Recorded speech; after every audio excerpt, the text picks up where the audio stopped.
Audio Jungle.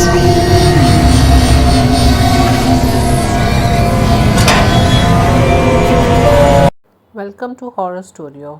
Story updates के लिए मेरे चैनल को सब्सक्राइब कर लें और बेल आइकन को प्रेस कर लें। तो आज की कहानी है मरियम की। मरियम जो कि बहुत ही खूबसूरत और बहुत ही सुलझी हुई लड़की थी। वो एक छोटे से गांव में रहने वाली थी और उसकी रिश्ते की बात कई जगह लग रही थी, लेकिन उसके अब्बू को कहीं सही लड़का और सही ख़ानदान समझ में नहीं आ रहा था। तभी मरियम की फूफी उसके लिए एक रिश्ता लेकर आती हैं, जो कि थोड़े उसके गांव से दूर होता है, दूसरे गांव की तरफ। लेकिन मरियम के अब्बू को शुरू से ही शौक़ था कि उनकी लड़की एक बड़े से घर में जाए, क्योंकि वो छोटे से फैमिली में और छोटे से घर में रहने वाले लोग थे।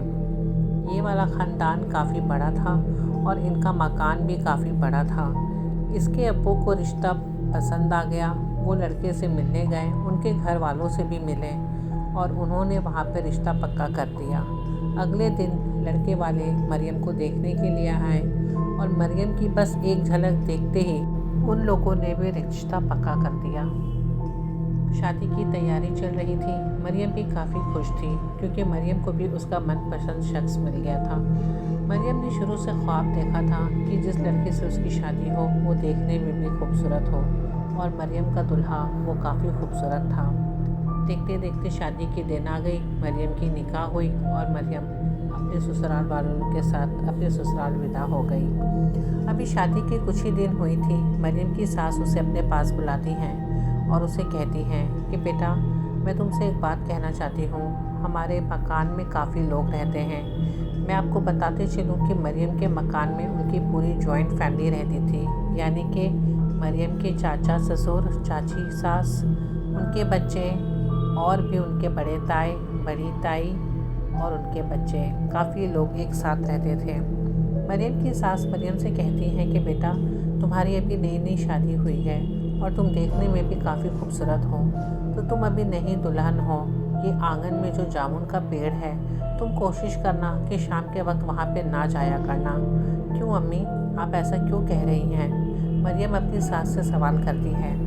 वो उसे कहती हैं कि तुम अभी नई हो, इसलिए मैं तुम्हें मना कर रही हूँ, क्योंकि नई दुल्हन को पेड़ के सामने नहीं जानी चाहिए।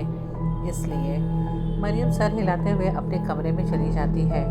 वो उससे ये बात सुन कर के कुछ अजीब लगती है, लेकिन इन बातों को वो नज़रअंदाज कर देती है।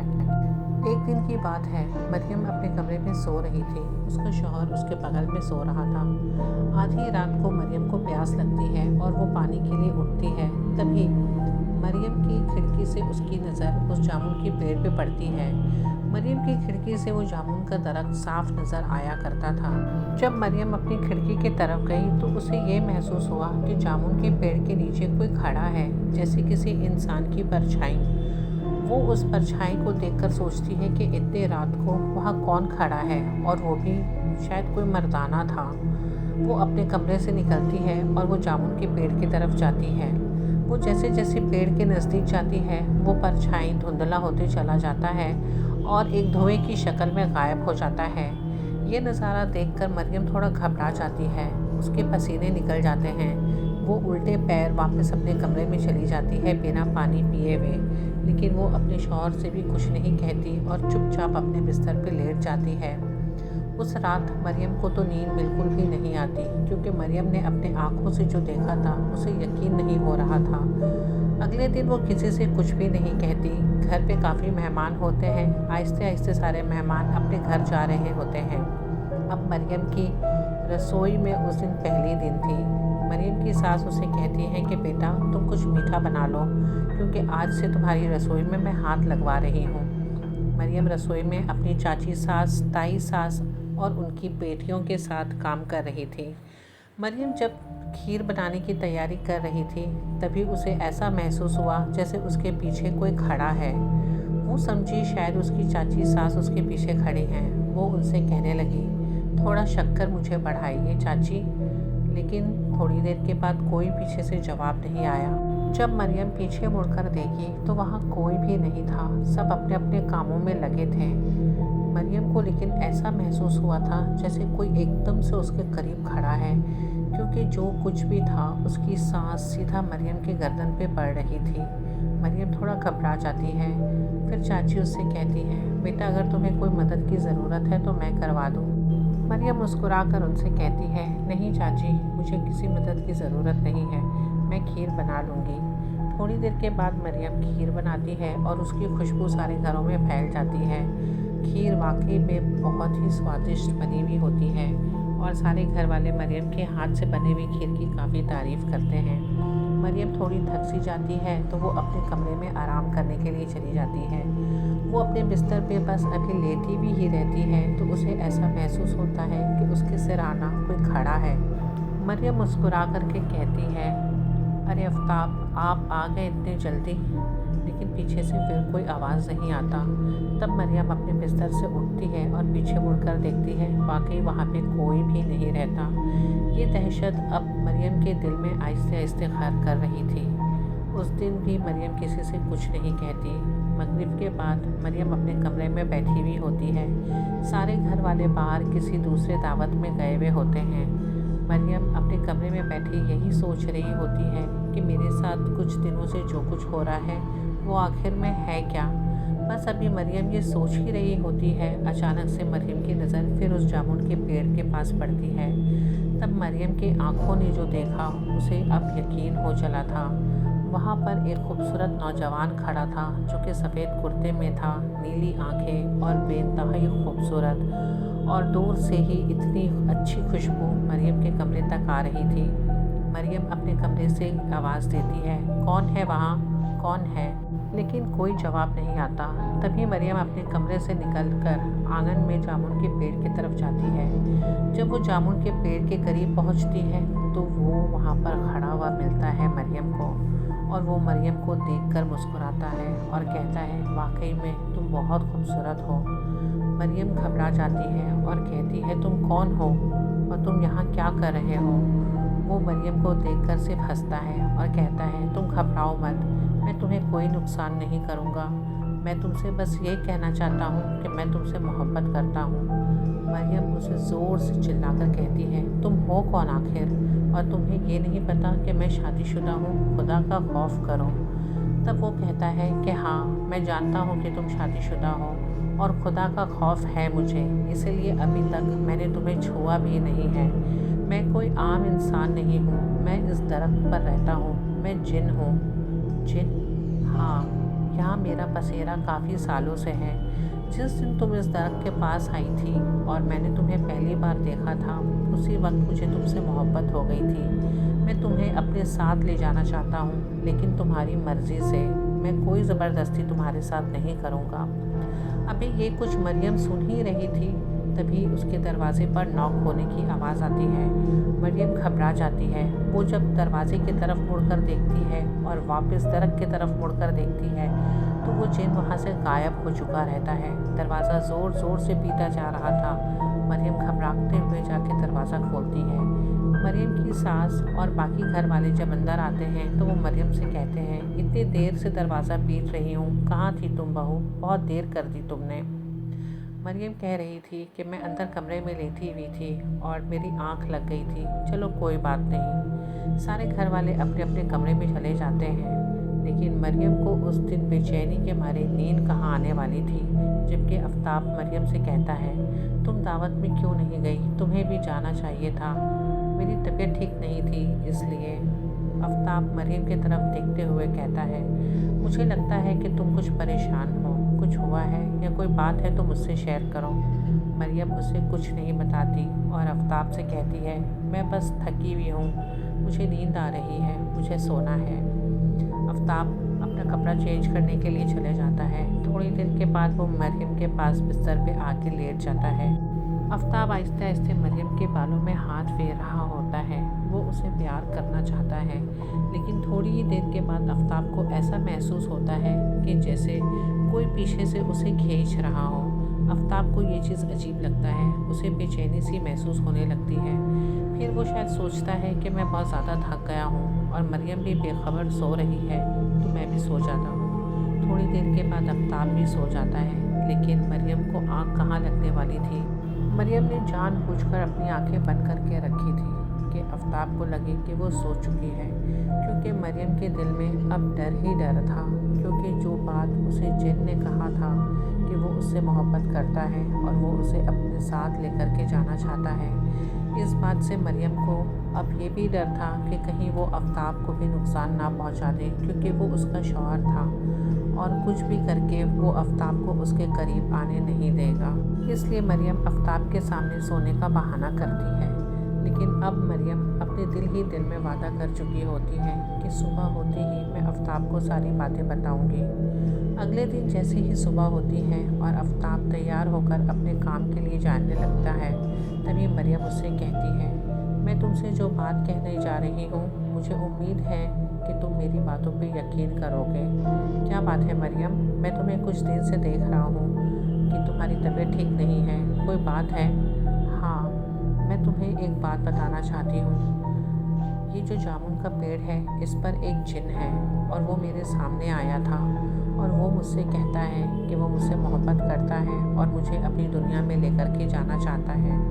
تبھی آفتاب زور زور سے ہنسنے لگتا ہے اور کہتا ہے کہ تمہارا وہم ہے، شاید اماں نے تمہیں منع کیا ہے اس درخت کے پاس جانے کے لیے، اسی لیے تمہارے دماغ میں یہ وہم بیٹھ گیا ہے۔ نہیں آفتاب، میں جھوٹ نہیں بول رہی ہوں، میرے ساتھ یہ سب کافی دنوں سے ہو رہا ہے۔ آفتاب مریم کو ہاتھ پھیرتے ہوئے سر پہ کہتا ہے، تم بہت زیادہ تھک گئی ہو، تم آرام کرو، میں شام کو آؤں گا تو پھر تم سے بات کروں گا۔ آفتاب اپنے کام پر چلا جاتا ہے اور مریم کچن میں چلی جاتی ہے اپنی چاچی ساس لوگ کے ساتھ کام کرنے کے لیے۔ مریم کی ساس کافی دن سے مریم کو نوٹس کر رہی ہوتی ہیں کہ اس کا چہرہ کا رنگ پھیکا پڑ رہا ہے اور ہر مغرب کے بعد مریم کہتی ہے کہ میری طبیعت کچھ ٹھیک نہیں لگ رہی۔ مریم کی ساس اسے کمرے میں بلاتی ہیں اور مریم سے پوچھتی ہیں، بیٹا میں تم سے کچھ پوچھنا چاہتی ہوں۔ کیا بات ہے؟ آج کل تمہاری طبیعت بالکل ٹھیک نہیں رہتی، تم چپ چپ سی بھی رہنے لگی ہو اور تمہارا چہرے کا رنگ بھی زرد پڑنے لگا ہے، کیا بات ہے؟ اگر کوئی مسئلہ ہے تو مجھے بتاؤ۔ نہیں امی، ایسی کوئی بات نہیں ہے، بس تھوڑی سی تھکن ہو رہی ہے اور آج کل مجھے رات کو نیند بھی نہیں آتی، تھوڑی بے چینی سی ہوتی ہے۔ ٹھیک ہے، کوئی بات نہیں۔ یہ کہہ کر کے مریم کچن میں چلی جاتی ہے اور اس کی ساس بھی سمجھتی ہے کہ شاید مریم ٹھیک ہے۔ رات کو مریم جب اپنے کمرے میں اکیلی ہوتی ہے کھانا کھانے کے بعد، تبھی وہ جن اس کے سامنے واپس آتا ہے اور مریم سے کہتا ہے، میں نے تمہیں کہا تھا میرے بارے میں کسی کو نہیں بتانا اور تم نے اچھا نہیں کیا، تم نے اپنے شوہر سے میرے بارے میں بتایا۔ مریم، میں سچ میں تم سے بہت محبت کرتا ہوں اور میں تمہیں اپنے ساتھ لے جانا چاہتا ہوں، اس کے لیے مجھے کوئی بھی قیمت چکانا پڑے میں تیار ہوں۔ خدا کا واسطہ، خدا کا خوف کرو، تم جن ہو اور میں انسان ہوں، تم آگ سے بنے ہوئے ہو اور میں مٹی سے، اور میں شادی شدہ ہوں۔ بس یہی تو ہے افسوس کہ تم شادی شدہ ہو اور میں خدا کا ہی خوف کرتا ہوں مریم، جو میں نے تمہیں آج تک چھوا نہیں، ورنہ مجھے تمہیں یہاں سے لے جانے میں ایک پل بھی نہیں لگے گا۔ لیکن میں تم سے سچ کہتا ہوں، میں تم سے سچی محبت کرتا ہوں اور میں چاہے جو بھی ہو جائے میں تمہیں یہاں سے لے کر کے چلا جاؤں گا۔ بس ابھی یہ بات ان کے بیچ میں چل ہی رہی تھی، تبھی دروازے کی کھلنے کی آواز آتی ہے۔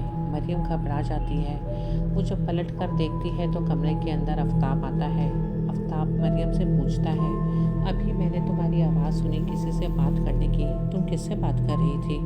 آفتاب، میں نے آپ کو بتایا تھا نا کہ میرے پیچھے وہ جن پڑا ہے اور وہ مجھے اپنے ساتھ کسی بھی شرط پہ لے جانا چاہتا ہے۔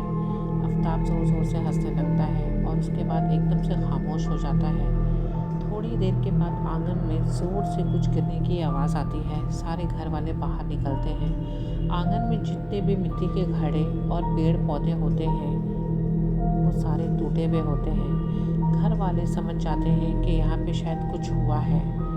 ایک دن یہ ہوتا ہے اور دوسرے دن کچن میں جتنا بھی کھانا پکا ہوا ہوتا ہے وہ اپنے آپ سارا برتن الٹ جاتا ہے اور سارا کھانا گر جاتا ہے۔ اب مریم کو سمجھ میں آ گیا تھا کہ وہ جن کافی غصہ ہو چکا ہے اس سے، کیونکہ اس نے آفتاب سے ساری بات بتا دی تھی۔ آفتاب کو بھی رات کو سوتے وقت کچھ دھم دھم کی آواز سنائی دیتی ہے، جیسے کوئی آنگن میں کود رہا ہو، اور کبھی کبھی اسے اپنے کمرے میں بھی کسی کی چلنے کی آہٹ آتی ہے، اور کئی بار تو آفتاب کو بھی یہ محسوس ہوا ہے کہ मरियम रात को सोते हुए किसी से बातें करती है। अब आफ्ताब को यकीन हो गया था मरियम की बातों पर, और दूसरे दिन आफ्ताब अपने अब्बू से जाकर के ये सारी बात बताता है। घर वालों को तो ये पता था कि उस जामुन के पेड़ पर जिनों का बसेरा है, लेकिन उनको ये नहीं पता था कि उन्हीं में से एक जिन उनकी बहू के पीछे आशिक हो जाएगा। आफ्ताब के अब्बू उससे कहते हैं, तुम घबराओ नहीं बेटा, मैं एक ऐसे आमिल को जानता हूँ जो इन चीज़ों में काफ़ी माहिर हैं। मैं आज शाम को ही उनको अपने घर लेकर के आऊँगा। मरियम, जो कि काफ़ी डरी हुई होती है क्योंकि वो जिन अब मरियम से काफ़ी नाराज़ रहता है और घर में भी काफ़ी नुकसान हो रही होती है। जैसे तैसे शाम हो जाती है, आमिल साहब घर आते हैं। वो जैसे ही घर पे कदम रखते हैं, वो कहते हैं, इस जामुन के पेड़ पर जो जिन है वो आपकी बहू के पीछे आशिक हो चुका है और वो किसी भी कीमत में उसे लेकर के अपने साथ ही जाएगा, चाहे उसके लिए उसे किसी की जान ही क्यों न लेना पड़े। तभी आफ्ताब के अब्बू और आफ्ताब कहते हैं कि कुछ तो इसका हल होगा, आप कुछ हल निकालिए आमिल साहब। आमिल साहब बताते हैं कि मैं कुछ अमल करूंगा और उस अमल के दौरान मुझे यहीं पर रुकना पड़ेगा। ये 10 दिन का चिल्ला होगा और अपनी बहू को एक कमरे में अकेले रखना होगा, जिसमें सिर्फ मैं उसके साथ उसके सामने अमल करूंगा और बाकी घर वाले एक ही कमरे में रहेंगे। और कुछ भी आवाज़ आए या कुछ भी हो जाए, आप लोगों को बाहर नहीं निकलना है। सूरज डूबने से पहले ये अमल शुरू करूंगा और सुबह सूरज निकलने से पहले ये अमल ख़त्म कर दूंगा और ये अमल पूरे 10 दिन का ही होगा। आमिल साहब मरियम के सामने कमरे में बैठे हुए ज़ोर ज़ोर से कुछ अमल पढ़ रहे थे। तभी वो जिन गुर्राते हुए ज़ोर ज़ोर से आंगन से चीख रहा था, जिसकी आवाज़ पूरे घर में सुनाई दे रही थी। बच्चे काफ़ी डरे हुए थे, घर वाले सारे एक कमरे में बंद थे। सुबह सूरज निकलते के साथ बिल्कुल सन्नाटा हो गया था, लेकिन आमिल साहब जब कमरे से बाहर निकले तब मरियम को यही कहा, बेटा आपको इसी कमरे में रहना है और इस कमरे से बाहर बिल्कुल भी नहीं निकलना है। आप पूरे 10 दिन के बाद ही इस कमरे से बाहर निकलेंगी। 10 दिन होते होते उस दौरान अमल के घर में काफ़ी मुश्किलात आई, काफ़ी चीज़ टूटी, काफ़ी मुश्किलों का सामना करना पड़ा। अजीब अजीब सी आवाज़ आने लगी, कभी कोई एक दूसरे की आवाज़ में एक दूसरे को बुलाता, कभी किसी की रोने की आवाज़, कभी किसी की चीखने की आवाज़। और अमल के 10वें दिन वो जिन हाजिर हुआ सामने और वो आमिल साहब के सामने कहने लगा कि मैं इससे मोहब्बत करता हूँ और मैं इसे किसी भी हाल में लेकर के जाऊँगा। तुम यहाँ से चले जाओ, तुम नहीं जानते मैं कितना ताकतवर हूँ। मैं आज से यहाँ नहीं, काफ़ी साल से इस दरख्त पर रहता हूँ। आमिल साहब उस जिन से कहते हैं, मुझे पता है कि तुम बहुत ताकतवर हो, लेकिन खुदा के आगे तुम्हारी कुछ ताकत काम नहीं आएगी। मैं तुम्हें हुक्म देता हूँ कि तुम यहाँ से चले जाओ, वरना मैं तुम्हें जलाकर राख कर दूँगा। वो जिन आमिल साहब से कहता है कि तुम मेरा कुछ भी नहीं कर सकते, मैं इसे अपने साथ ही लेकर के जाऊँगा। तभी आमिल साहब ज़ोर ज़ोर से कुछ कलमा पढ़ना शुरू कर देते हैं, जिसकी वजह से वो जिन ज़ोर ज़ोर से चिल्लाता है, मानो जैसे उसका पूरा जिस्म जल रहा हो। और वो आमिल साहब से कहता है, ठीक है, मैं तो यहाँ से जा रहा हूँ, लेकिन एक बात याद रखना कि मरियम सिर्फ मेरी है और मैं वापस इसे लेने के लिए आऊँगा। थोड़ी देर के बाद वहाँ पर अजीब सी तेज़ हवा चलती है और एकदम से सब कुछ थम जाता है। आमिल साहब मरियम को कहते हैं कि बेटा अब आप कमरे से बाहर निकल सकती हैं। कमरे से बाहर निकलने के बाद आमिल साहब सबको बाहर बुलाते हैं और कहते हैं, मैं इस दरख्त पर कुछ तावीज़ बांध रहा हूँ और आज रात होने से पहले इस दरख्त को कटवा दें। और एक बात और, आप लोग मरियम को इस घर से लेकर के चले जाएं और आइंदा वापस इस घर में कभी भी ना आए। मैं कुछ तावीज़ मरियम को देता हूँ जो कि हमेशा इसके गले में रहेगा। आज के बाद वो जिन मरियम को कभी भी परेशान नहीं करेगा। जैसा आमिल साहब ने कहा था, घर वालों ने वैसे ही किया, उस जामुन के पेड़ को कटवा दिया और मरियम को लेकर के उस घर से एक छोटे से घर में चले गए। मरियम का अब वो घर बड़ा तो नहीं था, लेकिन हाँ, उसमें काफ़ी मरियम खुश थी। साल गुजरते चले गए और मरियम को 2 बच्चे भी हो गए। अब मरियम, आफ्ताब और उनके बच्चे काफ़ी खुश थे उस घर में। कहीं ना कहीं मरियम को भी दुख था उस जिन का जाने का, क्योंकि वो नहीं चाहती थी कि उसे भी नुकसान हो। لیکن مریم یہ بھی جانتی تھی کہ وہ شادی شدہ ہے اور اسے بھی اللہ کا خوف تھا، لیکن کہیں نہ کہیں مریم کو اس جن سے ہمدردی بھی تھی۔ کبھی کبھی مریم کو جب ٹھنڈی ہوائیں چھو کے گزرتی تھی تو مریم کو اس جن کی موجودگی محسوس ہوا کرتی تھی۔ وہ سمجھ جاتی تھی کہ وہ اس کے آس پاس ہی ہے۔